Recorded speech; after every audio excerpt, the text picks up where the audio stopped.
ก่อนอื่นก็ขอกล่าวคำว่าสบายดีFCของสังไส้หมดทุกท่านเนาะสำหรับคลิปนี้สังไส้ก็จะมารายงานสภาพอากาศทางภาคเหนือของประเทศลาวของพวกเฮาซึ่งจะรายงานตั้งแต่วันที่28เดือน5ปี2025วันที่10เดือน6ปี2025ซึ่งรายละเอียดของสภาพอากาศจะเป็นอะไรก็ขอเชิญทุกท่านติดตามนะครับชมไปนำกันนะพี่น้องก่อนที่จะไปเบิ่งรายละเอียดก็จะเกินคร่าวๆแต่น่ะเขาเอิ้นว่า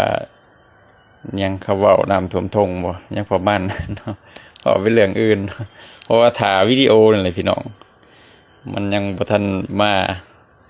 ฮอดช่วงมันลิ้นมันยังเฮาก็บ่ได้ตัดต่อใช่นะพี่น้องเนาะเวลาฝนฟ้าอากาศของพวกเฮามันก็จะตกไปฮอดวันที่31พุ่นแหละพี่น้องเนาะส่วนวันที่1เป็นต้นไปฝนก็จะลดลงเนาะเอาเริ่มแรกวันที่28เนาะพี่น้อง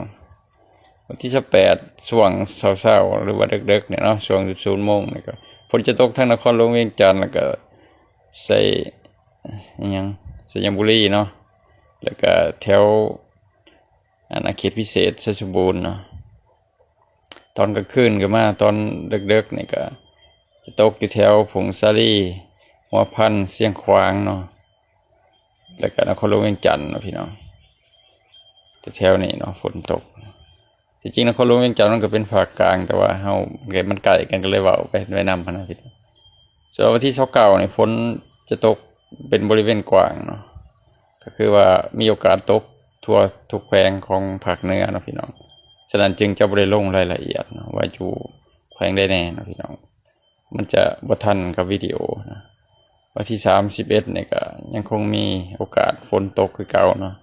เป็นฝนตอนกลางคืนเนาะพี่น้องทั่วทุกแขวงทางภาคเหนือมีโอกาสตกเนาะเป็นฝนระดับคอยหาปานกลางเนาะพี่น้องวันที่31ช่วงเช้ายังบ่ค่อยมีฝนพี่น้องตอนแรงๆมาก็บ่เห็นฝนเนาะพี่น้องฝนจะมาตกอยู่ทางนครหลวงเวียงจันทน์แล้วก็เวียงจันทน์แล้วก็เขตพิเศษชัยบูรณ์วันที่1ฝนจะเริ่มลดลงนะพี่น้องฝนจะลดลงแล้วบัดนี้เนาะฝนจะบ่หลายเพราะอุณหภูมิมันก็ลดลงคือกันนะพี่น้องฝนจะลดลงจะบ่ค่อยมีฝนเนาะทั่วทุกแขวงในภาคเหนือเนาะพี่น้องแล้วก็วันที่2ก็บ่ค่อยมีฝนนะพี่น้องคือในตอนเช้าเนี่ยยังบ่เห็นฝนมาตอนกลางคืนก็บ่ค่อยมีฝนนะพี่น้องมีเล็กๆน้อยๆตกได้อยู่ทางผงสาลีเนาะพี่น้องมีบ่หลายวันที่3ก็บ่ค่อยมีฝนเนาะท้องฟ้าจะมืดครึ้มเล็กน้อยเนาะถ้าเป็นฝนก็ฝนค่อยๆฝนบ่แห้งอิทธิพลบ่แห้งปานใดเนาะวันที่3วันที่4ที่ช่วงเช้าก็บ่ค่อยมีฝนพี่น้องวันที่4ตกแรงมาก็บ่ค่อยมีฝนบ่ได้อุณหภูมิบ่สูงคือช่วงนี้เนาะพี่น้องช่วงในเดือน6ต้นเดือน6นี่อุณหภูมิมันจะต่ำลงเนาะก็บ่ถึงขั้นว่าสิหนาวสิหยังเนาะแต่ว่ามันบ่ร้อนเท่าทุกมื้อนี่นะวันที่5ก็บ่ค่อยมีฝนพี่น้องทุกแขวงเลยเนาะในภาคเหนือนี่บ่ค่อยมีฝนวันที่6ก็บ่ค่อยมีฝนคือเก่าพี่น้องก็บ่ค่อยมีฝนคือเก่ากลางคืนมาก็มีโอกาสเล็กๆน้อยๆประมาณ 20% เนาะ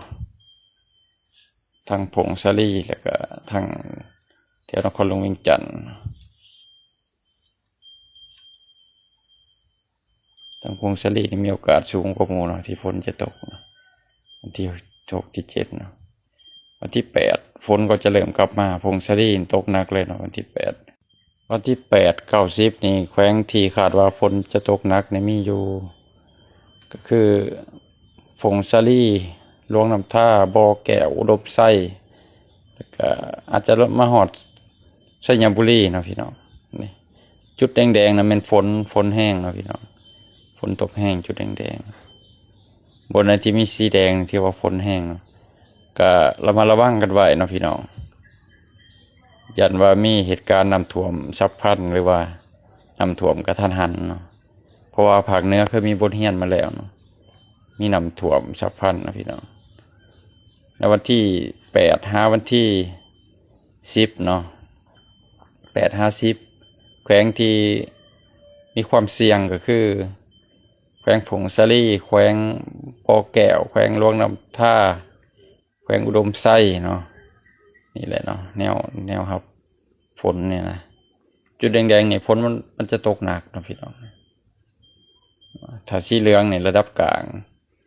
สีเขียวๆนี่ก็ฝนคอยนะพี่น้อง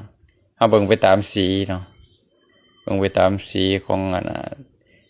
ทางดาวเทียมเพิ่นส่งมานี่เนาะจะประมาณนั้นเนาะพี่น้องรายละเอียดของฝนก็จะประมาณนั้นเด้อทางภาคเหนือเด้อพี่น้องสรุปก็คือว่าในช่วงของวันที่18หาวันที่31ฝนยังคงตกอยู่เนาะในทางภาคเหนือในระดับปานกลางเนาะพี่น้อง